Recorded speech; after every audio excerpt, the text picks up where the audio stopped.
চিংড়ি মাছে ঘের করছি বাবা, একটা চিংড়ি মাছে নাই। কি হয়েছে? খানসার রহমতুল্লাহ দরবার আপনার কাছে কুম্ভীর দেখছেন, কয় কুম্ভীর সব খাইয়ে দেন। আপনার আত্মীয় স্বজন নাই, লাঠি ছুটে নিয়ে পিটাই দেন, দমে পিটেন। কয় কন কি আল্লাহর বলি ওই জায়গার কুম্ভীর খাইয়ে আমি পিটাইলে আমার 14 ফিট যাবে দোজকে। বুঝছি আমি আগেও জানি পারবেন না, যান বাবা খাবেন। চলে গেছে। তারপরে বছর চিংড়ি মাছ নিয়ে দরবারে গেছে আকর্ষণ। বাবা চিংড়ি মাছ খাইলেন করি। তো বাবা আপনার কাছে যখন বলছি আর ওই কুম্ভীর আমার ঘেরের মধ্যে যায় না, সেই চিংড়ি মাছ নিয়ে আসছি। বাবা আমি খাঁচা নালিকে বলিয়ে দিছি, আপনার কুম্ভীর কি খাওয়াইয়া বাঁচাইবেন সেটা আপনিই ভালো বলবেন, কিন্তু আমার মুরগে একটা চিংড়ি মাছে খেতে পারবে না।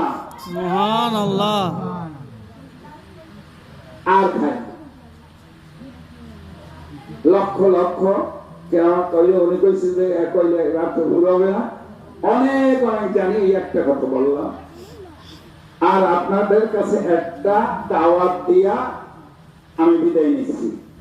দাওয়াত হইল আগামী 18ই বৈশাখ, ইংরেজি হইল 1 মে, বিশ্ব জাকের মঞ্জিলে একদিনের জন্য এরা বিশ্ব ফাতে আসেন। এলাকার যারা জাননি